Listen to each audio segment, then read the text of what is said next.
प्रिय दर्शकों नमस्कार, जय श्री राम। आज हम चर्चा करेंगे पर्वत नामक राजयोग के बारे में।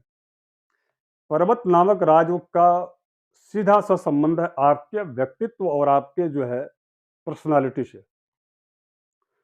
दर्शकों, यह एक ऐसा योग है, जिस योग में मनचाही सारी इच्छाओं की पूर्ति वह व्यक्ति अपने जीवन काल में और अपने स्वयं के प्रयास से पूरा कर लेता है।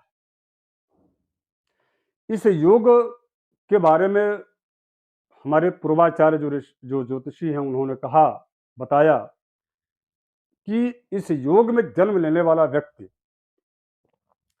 साधारण से साधारण परिवार में अथवा उस व्यक्ति के जन्म का बाल्यकाल अत्यंत कष्ट भरा या विषम परिस्थितियों से युक्त होता है, किंतु ऐसे व्यक्ति का जीवन मध्यकाल के पश्चात युवावस्था के बाद धीरे धीरे यह व्यक्ति पर्वत के समान काफी विस्तृत और उच्च और उत्कृष्टता प्राप्त करता है, किसी उच्च पद को प्राप्त करता है। अब यह योग बनता कैसे है?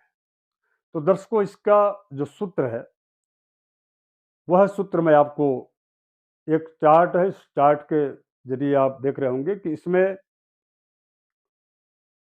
केंद्र में कोई भी बलवान ग्रह जो कि शुभ ग्रह हो, वह यदि स्थित है और उसके साथ साथ में छठे और आठवें घर में कोई भी ग्रह न हो, छठे भाव और आठवां भाव खाली हो और केंद्र में शुभग्रह कोई भी जो बलवान स्थिति में यदि बैठा हो, तो यह पर्वत नामक राजयोग बनता है।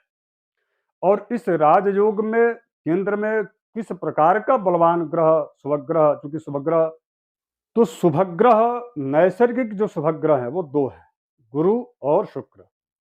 शुक्र से अधिक यानी कि सर्वाधिक शुभग्रह गुरु को माना गया है। यदि यह बलवान होकर के केंद्र में बैठे हों और छठे और आठवें घर खाली हो, वहां पर कोई भी ग्रह न बैठा हो, तो यह पर्वत योग बनता है। अब इसके अतिरिक्त आपके मन में प्रश्न उठ रहा होगा कि शुभग्रह तो बुध बुध भी हैं और चंद्र भी हैं।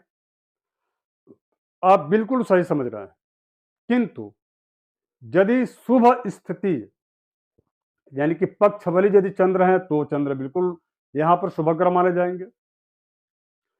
यदि बुध स्वतंत्र रूप से अस्त नहीं है या वक्री स्थिति में नहीं है और यह जो है किस किसी भी ग्रह की इन पर दृष्टि विशेष रूप से क्रूर ग्रह या पापक ग्रह की दृष्टि न हो, ये बुध भी प्रबल माने जाएंगे, उस पर्वत योग के अंतर्गत आएंगे। तो पर्वत योग में जो भी व्यक्ति जन्म लेता है या जिनकी कुंडली में पर्वत योग होता है, उस व्यक्ति को निश्चित रूप से उसके जीवन काल में स्व उपार्जित, जैसा कि मैंने पूर्व में कहा है, स्व उपार्जित और अपने मेहनत से, किसी का कृपा पात्र नहीं उसको बनना पड़ता, अपनी प्रतिभा और अपनी मेहनत के बल पर वह व्यक्ति जो है समाज में एक अच्छी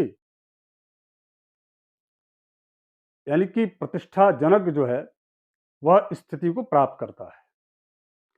यदि यह पर्वत योग आपकी कुंडली में है और इसका यदि फल आपको उतना नहीं प्राप्त हो रहा है या किसी अन्य जो है ग्रहों या पाप ग्रहों की स्थितियों के अनुसार यदि इस प्रकार की स्थिति पूरा इसका फल नहीं मिल रहा, तो आपको करना क्या चाहिए?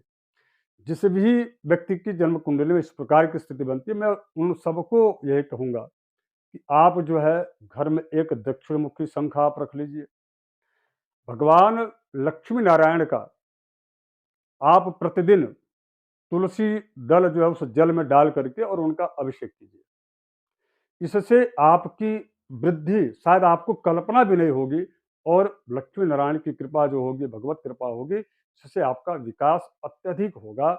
यानी कि आप लखपति करोड़पति की बात नहीं, यदि मैं सही कहूँ तो ऐसे जातकों को मैंने देखा है कि उनके पास कई करोड़ों की प्रॉपर्टी होती है और इसके साथ-साथ में उनकी प्रतिष्ठा भी होती है। देखिए धन कमाना एक अलग विषय है, लेकिन प्रतिष्ठा और सम्मानजनक धन कमाना यह जो है, यह सबसे बड़ी बात है। तो पर्वत योग में ऐसा देखा जाता है। दर्शकों धन्यवाद, नमस्कार।